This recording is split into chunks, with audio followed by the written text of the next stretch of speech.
People always ask me, Brendan, how do you know if someone's going to succeed? You know, are there like components to achievement that you're looking for?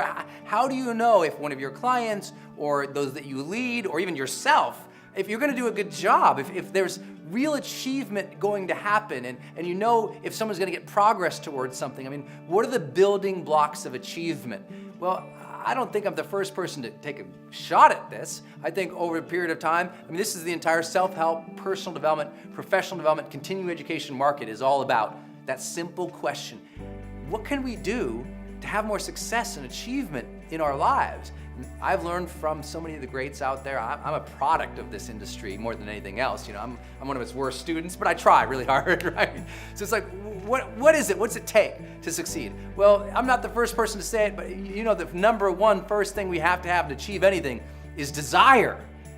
We have to want it. Les Brown used to say, you have to be hungry, you know? You have to be hungry to succeed. You have to have a deep desire to move the needle of your life forward.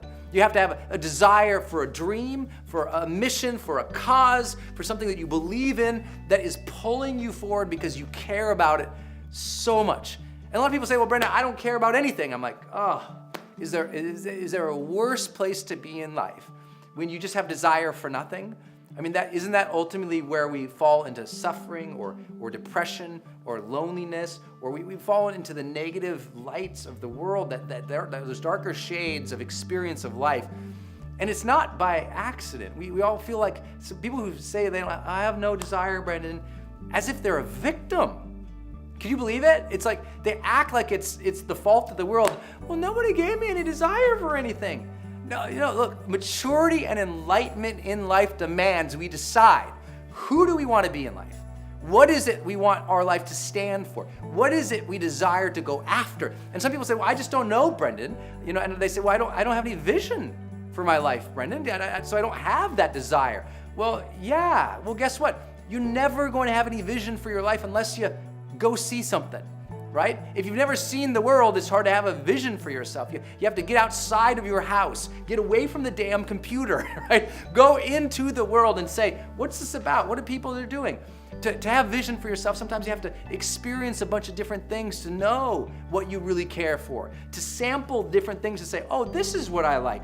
Oh, that's what I want. You might not always know it. No one wakes up in the morning and knows exactly, like someday you just wake up in your life and like, oh, this is what I desire of life.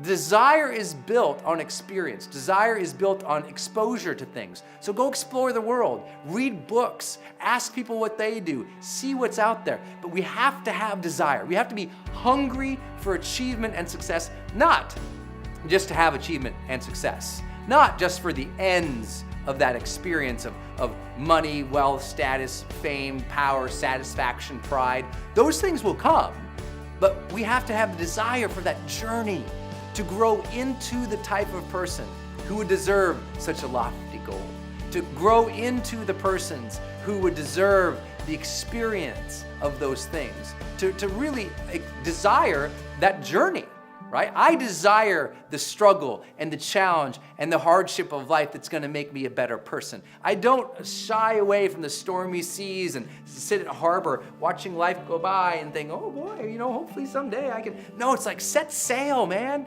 Have a desire to reach a new destination. If you can't do it for yourself, cultivate desire to serve, desire to give something extraordinary to the people around you, to take care of your family, to reach you and your family up to another level of joy and significance and feeling and just frankly abundance in your life. It's not about having desire to gain wealth, but maybe that is true. And there's nothing wrong with desire for wealth. People, make that such a bad thing these days.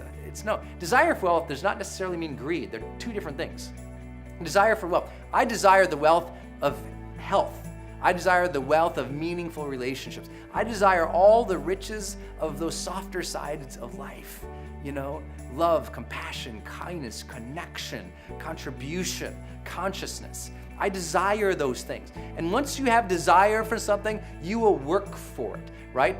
Determination will only come if you have desire. You must desire something, you want it, you're excited about it, you have enthusiasm. I wake up, if you have no enthusiasm, it's because you probably haven't targeted something and said, I'm gonna work towards that thing. I'm gonna work towards not only achieving that thing, but becoming a better person along the way. And I think that's what gives us great desire. I desire to develop greater knowledge, skills, ability, talents in my life, so that not only can I feel that sense of mastery, personal power and mastery, but that sense of contribution. By honing those skills, those knowledge, those tools, those talents, I know I can serve, I can make a better difference. By becoming a better person in my own life, I know I'm a better man for my wife. I know I'm a better man for my family. I'm a better son. I'm a better brother. I am a better leader. I'm a better contributor, I hope, for you. I desire that, so that gets me going. I think the second element of all of achievement is direction. You know, you might have that desire. A lot of people have a big desire, or even a small desire. They say, well, you know, my desire is to lose weight, or to quit smoking, or I desire to learn this skill set over here, or my desire is to build a business over here, or to make money over there. But whatever their desire is, and that ultimate ambition or purpose, goal, mission, whatever you want to call it, I just call it desire for now. You gotta have direction, which is, how do you get there, you know? And a lot of people have a lot of desire, but they won't do the hard work that demands learning, to stretch their competency, you know, to get direction from other people. Say, hey guys, this is what I want to achieve. How? You know, hey, everybody, this is what I want. Is there a class I can take? Is there a book I can read? Is there a webinar I can attend? Is there a course I can take online? Is there somebody who can mentor me? Is there somebody who's achieved this? I can read their biography. I mean, to chase down how other people have done something, to model others, to mimic their steps and the strategies they followed, to learn from others so that we know the path. You know, in Montana we have this saying, the time to have the map is before you enter the woods. You know, a lot of people right now in their life, they feel, quote unquote, lost, restless, frustrated. And often it's because they never got direction at the beginning of the journey. They just wandered into some big field of opportunity, wandered around, and they've been looking around, and now they're struggling, they're upset, they're frustrated, they don't know where to go because they never said, hey, everybody, does anyone have a map for achieving this thing?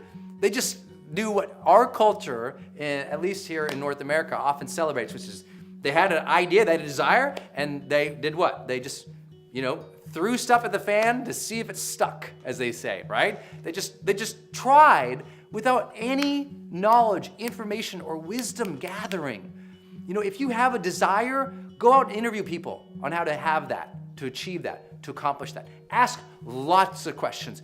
Be a student of life. Even experts are always students first. You know, I'm so unbelievably happy with where my career is and what I get to do and how I get to serve people all around the world. I'm asked to come and speak on motivation, high performance, leadership, marketing and business. I mean, all day long I'm asked to do these things. I'm honored and I'm thrilled by it. I'm seen as in my career, in my expertise, in my industry, as one of the leaders of what I do. I appreciate that and I love that. But I always say, I'm just a student, man. Here, let me share with all these lessons I've learned. Let me share with you. Oh, have you read this book? Have you done this course? Oh, go follow this person over there. I'm always curating all the content in my area, not just so that I know what's going on, but to continually provide me fresh new direction, new ideas, new strategies to continually moving towards my desires. I'm never complete. None of us are. We're always learning. So if you really desire something, you need a map. You need to get direction. And then you need, once you have that direction, you have that third component of all achievement, which is discipline. You're going to have to work, and you're going to have to be more consistent than you ever imagined possible if you're going to make your ultimate desires come true. And we all know that, right? But how easy is it not to be disciplined? You know, but it's like I always say, when you knock on the door of opportunity, it is work who answers. You need a high level of discipline each and every single day. You need to set up repeated habits, repeated sort of methods and practices in your life that you do over and over and over again to move you towards your desire. You need to check in on them to make sure that you have the right direction, right? Because if you're disciplined towards the wrong direction, you're really just distracted, which we'll talk about.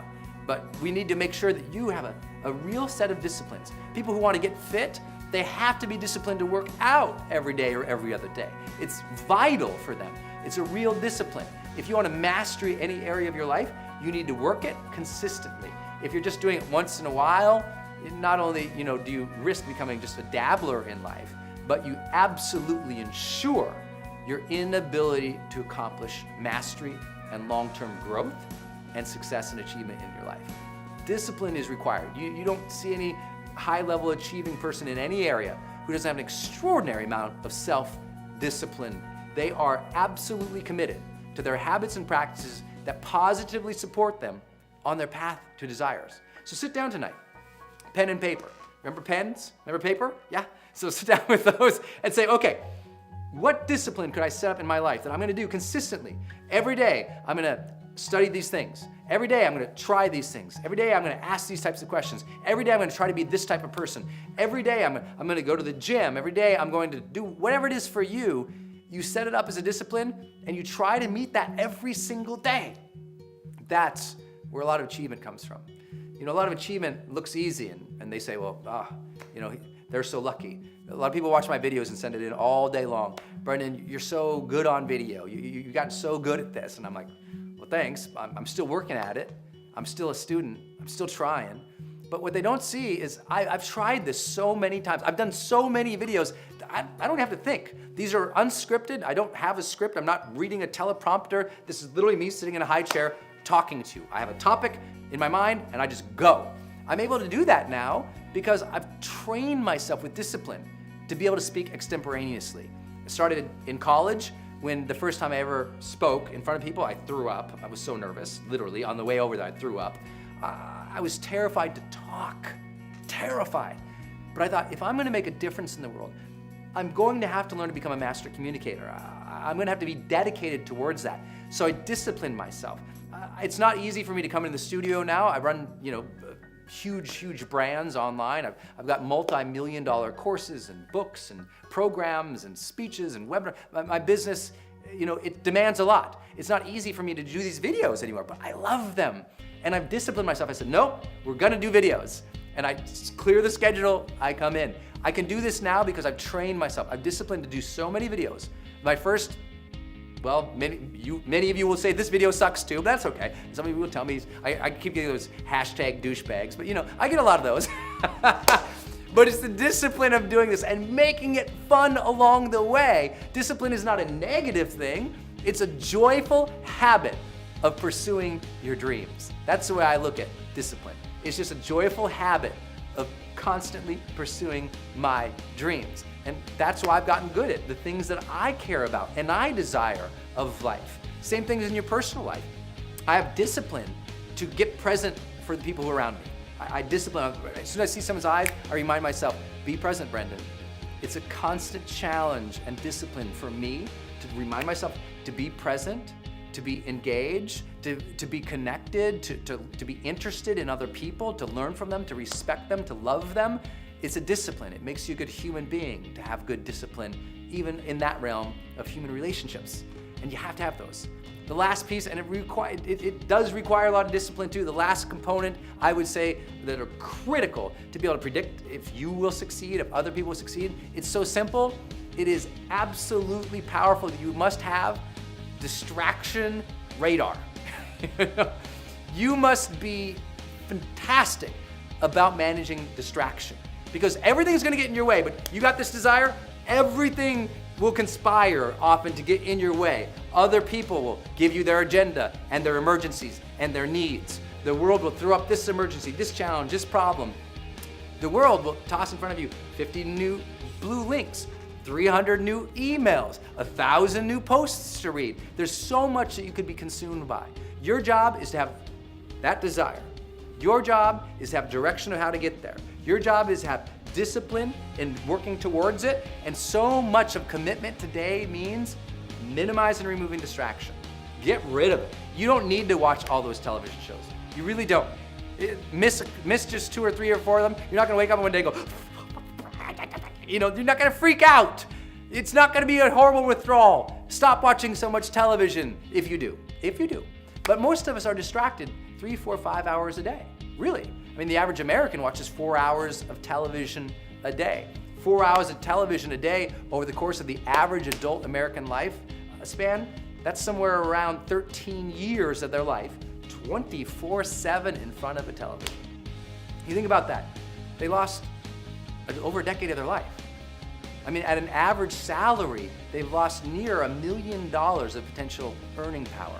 But even if it's not about money, I mean, think about the reality that they lost 13 years of life, of exploring new places, of learning new languages and talents and skills, of giving, of creating, of being with their loved ones, of mentoring their children. For what? For 4 hours of distraction to television? And maybe, television isn't your drug, but for a lot of people, their drug, it's the computer. I call it browser blackout. They start watching this thing, and they watch that thing, they watch that thing, they watch that thing. And I know it's dangerous me telling you this, because maybe this is your distraction for the day. I get it, but I hope that if you're watching me, it becomes a purposeful habit to grow your mind, to refire your motivation, to keep yourself on path in life. Choose to watch me. Don't just randomly bump into me. Even if you randomly bump into me today, you get this choice. Do I subscribe? Do I not? I hope you do, but if you don't, no sweat.